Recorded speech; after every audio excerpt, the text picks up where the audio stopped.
24/7 ዳሽካም ያው ብዙ ጊዜ አናገኝም። ላይክ ዳሽ ካሜራ ሆኖ ላይክ ኢንጂን ሲጠፋ አብሮ የሚጠፋ ነው አብዛኛው እና ይሄኛው ግን ራሱም ኢንጂኑ ባለበት ሰዓት ቻርጅ ያደርጋል። ከዛ በተጨማሪ ባትሪ ያልቃል ብላችሁ ካሰባችሁ ነቅላችሁት ቤት ወስዳችሁ ቻርጅ ማድረግ ትችላላችሁ። ኬብል አለው የራሱ ማሰኪያ ተነቅሎ ቻርጅ መደረግ ይችላል።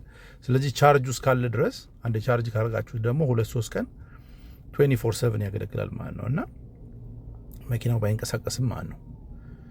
ሶ አሁን ላይ ያው መኪና ስርቆት፣ መኪና ተገጅቶባችሁ ያው ኤቪደንስ ስትባሉ ኢንሹራንስ አስቸጋሪ ነው እና ከስተመርም ኮምፕሌን እንዳያደርግ በተለይ ኡበር ሊፍት የምትሰሩ ካሜራ የግድ ያስፈልጋል መኪናችሁ ውስጥ ማለት ነው።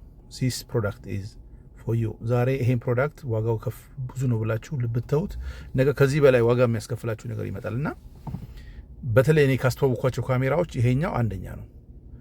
አብሮ የሚልኩላችሁ እነዚህንም ወረቀቶች አሉ። ማኑዋል አለው፣ የራሱ 2 ኬብል አለው። ቤትም ውስጥ ቻርጅ የምታደርጉት ነቅላችሁ መኪና ውስጥ ቻርጅ የምታደርጉበት ኬብል አለው። ቆንጆ እቃ ነው። ኦሬንጅ ካርት ላይ ያስቀምጥላችኋለሁ። ገዝታችሁ ኢንጆይ አድርጉት።